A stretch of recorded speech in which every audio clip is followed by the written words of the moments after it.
Los Angeles Rams at the Green Bay Packers in Lambeau.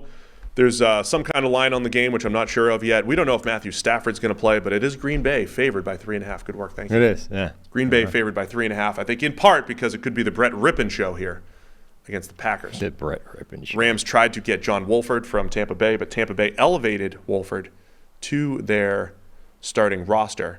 Wolford chose to stick with Tampa Bay, who may or may not have elevated him to keep him around. I mean, they did it to keep him around. Yeah. Yeah, I mean, that's not a great sign, when you're desperately scrabbling around trying to get John Wolford back in the building. Yeah, it feels not great from a Rams perspective. I think they're still going to try to give it a go with Stafford. Thumb injury, can't really grip the ball. They did throw him a Philly special with the busted thumb last week, as we highlighted on the Monday show, just throwing that out there. But I think it's going to be Brett Rippon. Yeah.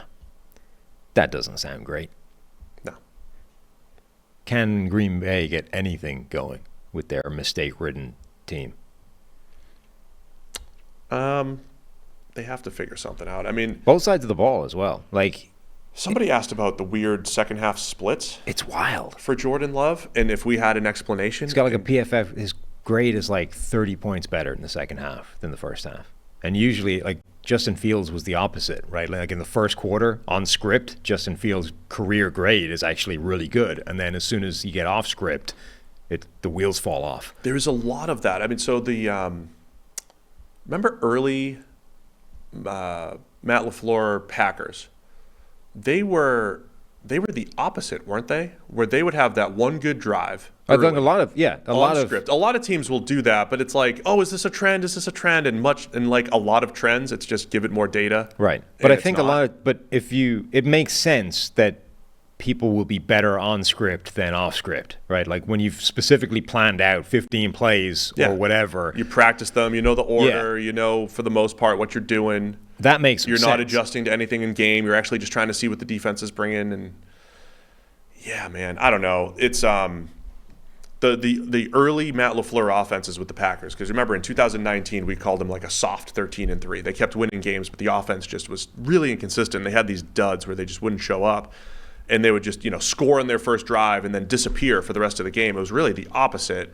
So now you're seeing a slow start for the Packers, and then second half they're starting to play a little bit better. And it's not just because they're playing catch up or whatever. It's just, I don't know. There's no great explanation for it. But they got to find a way to start quicker. The thing I highlighted the other day was their biggest play last week was on a busted RPO. So they're not scheming it up. They're not getting their playmakers involved because they have good playmakers. And then, drops show up at the wrong time. It is, a different guy screwing up every time. It really is. That's the story of their team at the moment, and it's everywhere. It's not just offense, though. That's the most obvious place. It's defense as well. I mean, Jair Alexander got lit up by Jordan Addison last week, and he's coming off an injury. But you look at his tape, and it's it still kind of looks like Jair Alexander still looks like Jair Alexander. He's just losing. And there were a couple plays where he slipped on the turf, which didn't help. But they're not good enough to overcome the volume of mistakes that they're collectively making. You think of the Josh Metellus interception last week, right? He made that incredible play where he just ripped the ball off Jaden Reed, turned it over. It's the same kind of idea. You look at that play from sort of start to finish. Obviously, Metellus makes an incredible play, but it's not a good pass by Jordan Love. It's sort of off target, low or short and slightly inside. It lets that kind of thing happen, right? If he'd put it where it should have been, it wouldn't have even been an issue. And then you've got Reed who gets his hands on it, and you're at that point, okay, minimum expectation is this is an incomplete pass, and the sort of baseline should be you probably want to catch it at the point where you've got it in your hands. And instead, it ends up being a complete interception, a turnover from two slight mistakes happening at the same time. And that's their offense in a nutshell is everybody's just making slight mistakes across the board all the time.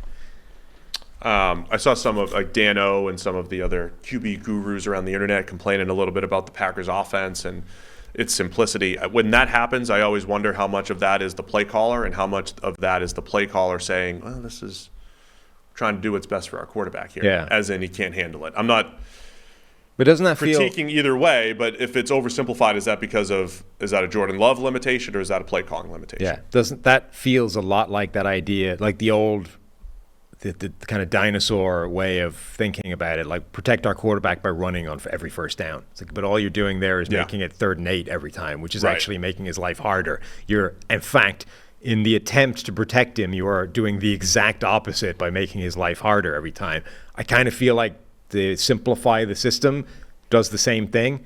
Like you feel like you're protecting your quarterback by streamlining what you're asking of him, but all you're doing is making his life harder because the defense is able to read that better than he can. So you're taking away any element of surprise that you had and making his life more difficult on every play. All right, from a Rams perspective, if it's ripping, they actually are number 2 in the NFL in EPA per play on the ground this year. The Rams, creative run game, getting guys like Kyron Williams and Royce Freeman playing productive. So I think we might see that low-scoring, run-heavy type of approach, maybe from both teams here. So I'll take the Rams, actually, to cover the 3.5. No, I'm taking Green Bay to cover a Brett Rippon game. Oh, you're probably right.